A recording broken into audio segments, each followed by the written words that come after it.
Total জিডিপির সাইজের তুলনায় বা আমাদের মার্কেটে যে মানি মার্কেটে যে ফ্লো হয় ক্যাশের, সেটার তুলনায় কিন্তু অন্যান্য বড় দেশের তুলনায় আমাদের স্টক মার্কেটটা রিলেটিভলি ছোট।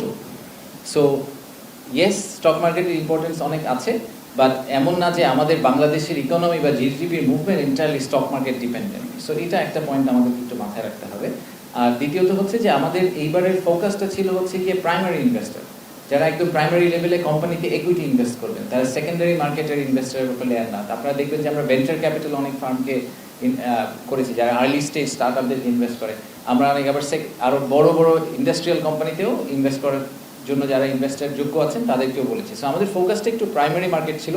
টু বি অনেস্ট, আমার মনে হয় যে সেকেন্ডারি মার্কেটের যারা ইনভেস্টার, তাদের ইনভেস্টমেন্টের ডিসিশন সেট এবং যে ক্রাইটেরিয়া, সেগুলো খুবই সিগনিফিকেন্টলি ডিফারেন্ট।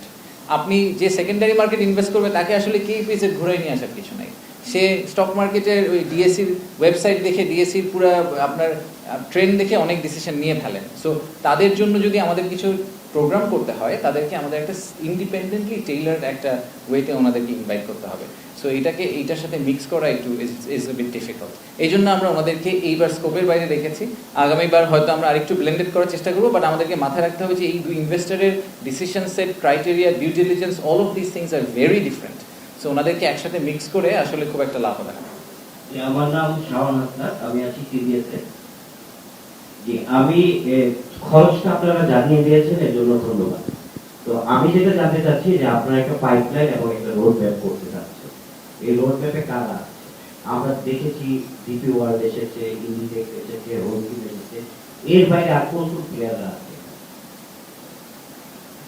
আচ্ছা, যেগুলো আপনারা দেখেছেন তারা হচ্ছে এত বড় ব্র্যান্ড যে তাদেরকে আপনারা স্পেসিফিক্যালি আইডেন্টিফাই করে ফেলেছেন। তো এরকম একটা বড় লিস্ট অফ ইনভেস্টর আমাদের কাছে আছে, কিন্তু to be very honest and frank, investor যারা ইনভেস্টমেন্ট নিয়ে চিন্তা ভাবনা করছেন, তারা কিন্তু চান না যে ওনাদের নামগুলো পাবলিক ডোমেইনে এরকম বড় করে আসতে থাকুক। সো আমি আসলে পার্সোনালি আপনাকে ডিসক্লোজ করতে পারবো না কোন 20টা কোম্পানি আমার সাথে এই মুহূর্তে কথা বলছে। ইফ দ্য নাম্বার ইজ 20, আমি বলছি না নাম্বারটা 20, বা যতগুলো কোম্পানি আমার সাথে কথা বলছে, তার অনুমতি ছাড়া তার ইনফরমেশনটাও আমার আসলে আপনার কাছে শেয়ার করা উচিত না, কারণ উনি তো একটা ইনভেস্টমেন্ট ডিসিশন প্রসেসের ভিতর দিয়ে যাচ্ছেন। যেই নামগুলো আপনারা শুনেছেন, কারণ ওখানে এত সিনিয়র এক্সিকিউটিভ এসেছেন যে সেই কারণে তার নামটা বেশ চালু হয়ে গেছে, but not necessarily what we should be marketing specifically, যে কে কত টাকা ইনভেস্ট করার চিন্তা করছেন বা কী করছেন। এই ইনফরমেশনটা যখন তারা ইনভেস্ট করবেন বা ডিসিশন পয়েন্টে চলে যাবেন, তখন আমরা সেটা ডিসক্লোজ করতে পারি, যেরকম আমরা হান্ডা বা শবাবের ক্ষেত্রে করেছি। জি, আমি মিরাজ শামস, কালেকশনের কাজ করি। আমি একটা দাম দিই। আচ্ছা, একটু হাত উঠালে আমাদের সুবিধা হয়। Thank you. আমার আপনার কথাগুলোর সাথে আমিও একমত যে ইনভেস্টমেন্টের ফিগার আমার কাছে এখন মুখ্য নয়, কিন্তু আপনি যেটা বলেছেন যে বিভিন্ন কোম্পানি আমাদের এখানে এসেছে বা তারা আলোচনা করেছে, আমি জানতে চাচ্ছিলাম যে আমাদের জিডিপি ইনভেস্টমেন্ট যে গ্রোথ, সেটার ক্ষেত্রে এই ইনভেস্টমেন্ট সামিট কতটা প্রভাব রাখবে বা কীরকম পরিবর্তন আগামী দিনে হতে পারে, আর 6টা কোম্পানির সঙ্গে যে এমইউ হয়েছে, সেই 6টা কোম্পানির সম্পর্কে যদি বলবেন যেটা এমইউ হয়েছে। আপনি 2টা প্রশ্ন করে ফেললেন সুযোগে। আচ্ছা, প্রথমটা হচ্ছে যে জিডিপির সাথে, জিডিপিতে এটার কন্ট্রিবিউশন কীরকম হতে পারে। আমি একটু আগেই বলেছি যে এটার সময় বলে দিবে, এই কারণে যে এই যে পাইপলাইনটা আমরা এখন বিল করছি, এটার মেটেরিয়ালাইজেশন হবে হয়তো 2026-27 সালে গিয়ে। তো 26-27 সালের GDP to FDI to GDP রেশিওটা যদি সিগনিফিকেন্টলি ইমপ্রুভ করে, তাহলে আমাদের বলতে হবে যে আমাদের 2025 সালের সামিটটা আসলে সাকসেসফুল ছিল। এটা আমার কাছে এখন বসে বলা সম্ভব না, নাম্বার 1। নাম্বার 2 হচ্ছে যে ইনভেস্টমেন্ট ডিসিশন শুধু সামিটের উপর বেস করে হয় না। সামিট হচ্ছে প্রথম ধাপ, তাই না? এরপরে আমাদেরকে এই পাইপলাইনটাকে নার্চার করতে হবে। সো সরকারের বিভিন্ন এজেন্সিকে আসলে একই সাথে কাজ করে এই পাইপলাইনটাকে বিল্ড করতে পারতে হবে। এবং তৃতীয়ত হচ্ছে যে আরও অনেক ম্যাক্রো ইকোনমিক ফ্যাক্টর অবভিয়াসলি থাকে। দেশের ইনফ্লেশন একটা ইস্যু, ফর এক্সাম্পল, এখন ইনফ্লেশন একটা কন্ট্রোল পজিশনে চলে এসেছে। ইকোনমিক ডেভেলপমেন্ট এবং অনেক ধরনের ফ্যাক্টর থাকে, সেগুলোকে সবগুলোকে কনসিডারেশনে নিয়ে এফডিআই নাম্বার। সো আমি যদি এফডিআই নাম্বারটা 2026 সালে সিগনিফিকেন্টলি জান করে, সেটার পুরো ক্রেডিট যেরকম বিডা বা বেজান নেওয়া উচিত না।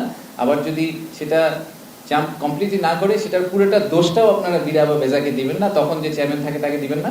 কারণ এটা আসলে প্রত্যেকের একটা রোল আছে। এই একটা ইনভেস্টমেন্টকে মেটেরিয়ালাইজ করা একদম 0.0 থেকে 100-এ যাওয়ার জন্য প্রত্যেকটা অর্গানাইজেশন, মিনিস্ট্রি, এজেন্সি প্রত্যেকের ছোট ছোট রোল আছে। সবগুলো রোল যদি আমরা ঠিকভাবে প্লে করতে পারি সরকার থেকে এবং প্রাইভেট সেক্টর থেকে, তখনই আসলে ইনভেস্টমেন্টটা ম্যাটেরিয়ালাইজ করবে। আমরা আমাদের বেস্ট প্লেটা করার চেষ্টা করছি আমাদের পয়েন্ট অফ ভিউ থেকে, so that we do our job. আমার নাম ফাহিম মোনায়েম, এদিকে বৈশাখী টেলিভিশনে আছি। আর এই সামিটে আমরা দেখেছি যে রাজনৈতিক দলগুলো বৈঠক করেছেন এবং তারা কথা বলেছেন, যে আশাবাদ ব্যক্ত করেছেন। এই সামিটে কতটা আশাবাদী যে সামনে নির্বাচন হলে যারা আসবে রাজনৈতিক দলগুলো, তারা কতটা আশ্বস্ত করেছে এবং সেক্ষেত্রে সামিটের যে বিনিয়োগকারীরা তারা কতটা আশ্বস্ত হয়ে গেছে? সামিটে আমি আগেও একবার বলেছি যে দেখেন, বিনিয়োগ এবং কর্মসংস্থান এগুলা common agenda for all political parties. আমি শিওর যে আপনারা যে কোনো পলিটিক্যাল লিডারশিপকে গিয়ে যদি জিজ্ঞেস করেন যে আপনারা কি চান বাংলাদেশের বিনিয়োগ বা কর্মসংস্থানের উন্নতি হোক, তারা এটাতে না বলার কোনো কারণ নেই। সেটা এবং সেই উন্নতিটা করার জন্য আমরা যেসব প্রচেষ্টা চালাচ্ছি সেটাকে তাদের এন্ডোর্স না করারও সেই কারণে কোনো কারণ নেই।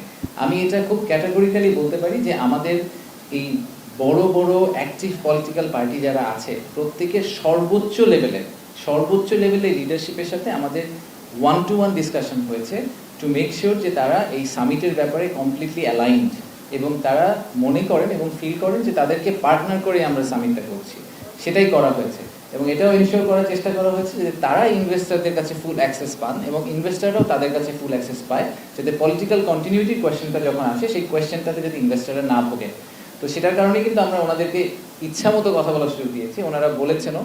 সো ওনারা কি ফিডব্যাক দিলেন ইনভেস্টররা পোস্ট সামিট, সেই ফিডব্যাক আমরা এখনো নিইনি, বাট আপনারা হয়তো অনেক ইনভেস্টরের সাথে কথা বলেছেন, আপনারা আমাদেরকে বলতে পারেন যে পলিটিশিয়ানদের সাথে ওনাদের কনভারসেশনগুলো কীরকম গিয়েছিল এবং ওনারা কীরকম ফিল করে ফেরত গেলেন।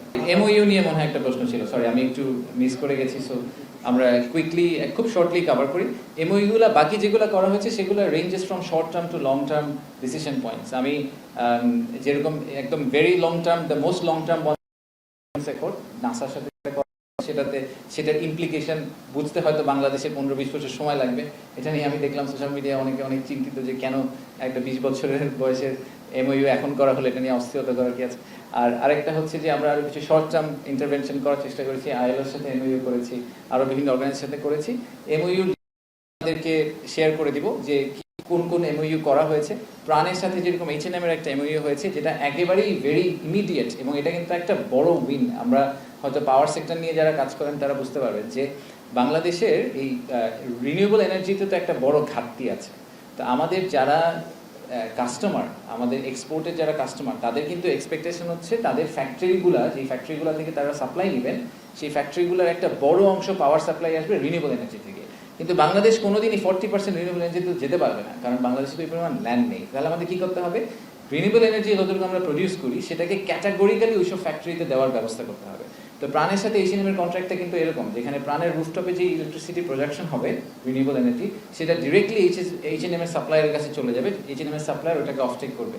সো আমরা একটা ওই গ্রিডের মাধ্যমে দিয়ে ওটাকে আবার গ্রে করে পলিউট করে তারপরে আবার দিব, সেটা করা হচ্ছে না। সো দিস ইজ হাউ এই জিনিসটাকে বলে মার্চেন্ট পিপিএ বলা হয় বা কর্পোরেট পিপিএ বলা হয়। এটা advance market is very common, কিন্তু বাংলাদেশে এটা প্রথম হচ্ছে। সো এইটা আমাদের জন্য একটা এভলিউশন ইন এনার্জি ইন্ডাস্ট্রি। প্রথমে বলি বিনিয়োগকারীরা কী ধরনের কনসার্ন রেজ করেছেন।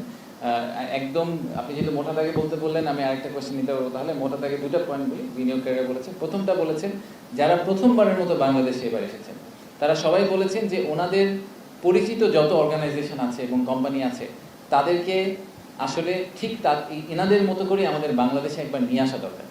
বাংলাদেশে ফিজিক্যালি আসা ছাড়া কোনোভাবেই বাংলাদেশকে ফুল ভিজুয়ালাইজ করা সম্ভব না, বাংলাদেশের মানুষকেও ভিজুয়ালাইজ করা সম্ভব না, কারণ আমাদেরকে মোটা দাগে সাউথ এশিয়ান একটা নেশন হিসেবে ফেলে দেওয়া হয় এবং আমাদেরকে মোটা দাগে ওই হাইলি ডেন্স এবং বন্যার্থ এই সেই হ্যান ত্যান বিভিন্ন ধরনের নেগেটিভ ন্যারেটিভের উপর বেস করে বাংলাদেশকে অ্যাজিউম করে নেওয়া হয়।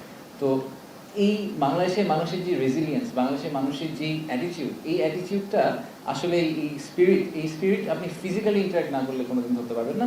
সো এইটা তাদের সবার কমন ফিডব্যাক। যারা প্রথমবার এসেছেন বলেছেন যে ওনারা সারপ্রাইজ এবং ওনারা মনে করেন যে আমাদের আরও উচিত যে এরকম যারা বাংলাদেশের কথা চিন্তাও করেন নাই বা করা উচিত, তাদেরকে আমাদের ধরে ধরে বাংলাদেশে নিয়ে আসা। সো আমাদেরকে এটা একটু মাথায় রাখতে হবে। আর দ্বিতীয়ত হচ্ছে যারা অলরেডি বাংলাদেশের কথা কনসিডার আগে করেছেন এবং স্ট্রাগল করছেন, তাদের একটা বড় ফিডব্যাক হচ্ছে যে বাংলাদেশের বিজনেস কেস জানার পরেও বাংলাদেশে ব্যবসা শুরু করাটা এত কঠিন। একটা ফ্যাক্টরি যদি লাইসেন্স পেতে এবং গ্যাস ইলেকট্রিসিটি কানেকশন পেতে 2 বছর লেগে যায়, তো তার বিজনেস কেস তো আসলে আর থাকে না। সো আমাদেরকে ওই ক্লায়েন্টের হ্যান্ড হোল্ডিং এর পিসটাতে আরো অনেক কাজ করতে হবে সরকার থেকে, যাতে তাদের এই এক্সপিরিয়েন্সটা অনেক বেটার হয়। আর আপনার লাস্ট কোয়েশ্চেনটা, যে আমরা যেই কারণে বলছি সরকারের কেন খরচ হচ্ছে, কারণ আমার ওয়ালেট তো গভর্নমেন্ট ওয়ালেট। সো আমি এই জন্য বলেছি আমার গভর্নমেন্ট ওয়ালেটের টোটাল খরচ কত হয়েছে। আমার পার্টনার অর্গানাইজেশন ছিল ওয়ার্ল্ড ব্যাংক, ইউএনডিপি, ফিকি, ইন্ডিপেন্ডেন্ট যারা অর্গানাইজ করছে, তারা অনেক ঘাম ছড়িয়েছে, সেটা আমি বাদ দিলাম, সেটারও একটা কস্ট আছে, but let's take that aside. But একদম যদি আপনি বলেন যে ফিজিক্যাল টাকা ইনজেকশন কত করা হয়েছে, সেটা রাফলি 5 কোটি টাকার মতো। বাকি টাকাটা আমাদের পার্টনার অর্গানাইজেশনগুলো আমাদেরকে সাপোর্ট দিয়ে করেছে, almost in the form of grant. They thought যে দিস ইজ ইম্পর্টেন্ট ফর বাংলাদেশের ব্র্যান্ড বিল্ডিং এর জন্য, তাই তারা আমাদেরকে ওইটা দিয়ে সাপোর্ট করেছে। সো অল ইন অল এই 4 দিনের, এগেন আমি এই জন্য বলছি যে কোয়ান্টিটিভটাতে কাইন্ডলি হ্যাং আপ হয়ে যাবেন না। হ্যাঁ, আমরা 1.5 কোটি টাকা খরচ করেছি মাত্র, হ্যাঁ মাত্র 5 কোটি টাকা লেগেছে, এবং হ্যাঁ তাতে 3100 কোটি টাকা ইনভেস্টমেন্ট হয়েছে, but that was not the idea. The idea is to build a pipeline to change the narrative of Bangladesh, এবং সেটাই আমরা পুশ করার চেষ্টা করেছি।